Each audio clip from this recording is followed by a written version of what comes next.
제가 발표해야 되는 2030을 넘어서 1030 환자들의 욕구와 삶의 격차, 이 부분에 대해서 시작하기에 앞서서 설명을 하고자 앞부분의 생애 주기와 발달 과업에 대해서 말씀드렸습니다. 그러면 발표 구체적으로 시작하도록 하겠습니다. 목차는 다음과 같습니다. 국가적인 관심인데요.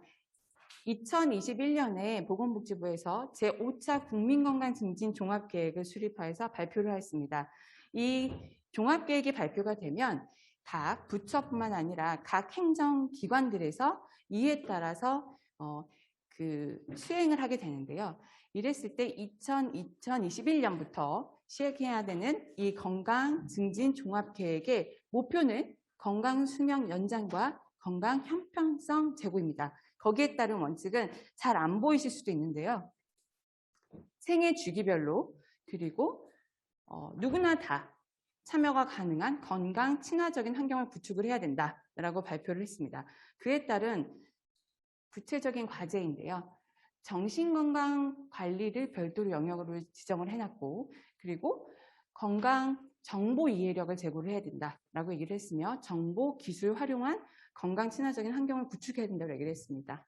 이에 따른 구체적인 것을 살펴보시게 되면 그러니까 정신건강관리에 있어서는 원래는 그 전에는 비감염성 만성질환에 포함되어 있었던 것이 정신건강관리가 좀 더 중요하기 때문에 21년부터는 별도로 나와서 자가점검도 할 수 있고 지역사회 연계도 할 수 있는 시스템으로 좀 바뀌었고요.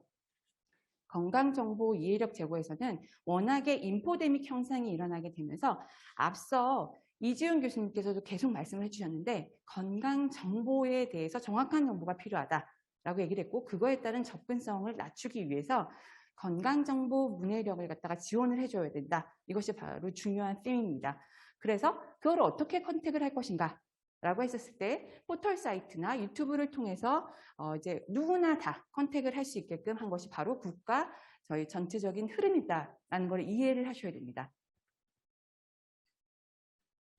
국가적인 관심은 또 다른 측면에서도 뉴스 보도에서 많이 볼 수 있는데요. 당뇨병 환자에 대한 지원, 암 환자에 대한 지원,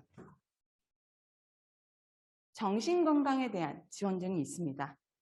뉴스에서 쉽게 보실 수 있고 여러분들이 포털 사이트에 들어가셔서 검색하시면 쉽게 보실 수 있습니다. 또한 2019년도에 아동에 관련돼서는 포괄적인 포용 국가 아동 정책을 펼치게 되면서 보시면 비만, 당뇨병, 소아암, 장애, 중독 등에 대해서 지정을 해서 이렇게 관리를 해야 됩니다라는 정책을 내놓았습니다. 자, 여기까지 보셨을 때 뇌전증이라는 말을 들어보셨을까요? 뇌전증이라는 단어 자체는 단 한 번도 나오지 않았습니다. 제가 14년 동안 의료사회복지사를 일을 하면서 저는 당뇨병과 암, 뇌성마비에 대해서 두루 섭렵을 해서 일을 했습니다. 보시는 바와 같이 당뇨병과 암과 뇌성마비는 그에 해당되는 법이 있거나 또는 조례가 있거나 정책이 있습니다. 그리고 그에 수반되어 있는 사회 서비스들이 지원이 되고 있습니다. 그래서 보시는 바와 같고요. 그리고 당뇨병, 암, 그리고 뇌성마비 같은 경우는 민간 단체들이 굉장히 같이 협력을 하고 있어서 건강권 확보에 적극적인 노력을 기울이고 있습니다.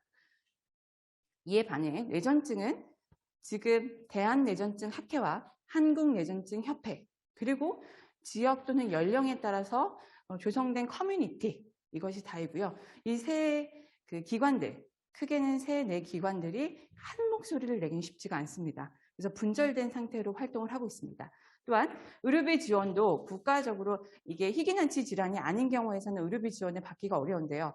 앞서 설명을 해주신 이서영 교수님께서 설명해 주신 그 경제적인 의료비 지원의 그 타겟 그 부분에 대해서 의료급여의 포션도 높다라고 말씀하셨는데요. 실제적으로 그렇습니다. 그래서 이런 의료비 지원 사업이 정책화되어 있지 않기 때문에 그래서 민간 단체에서 의료비 지원을 하기 어렵다라고 해버리면 어디에서든지 지원을 받기가 참 어려운 실정입니다.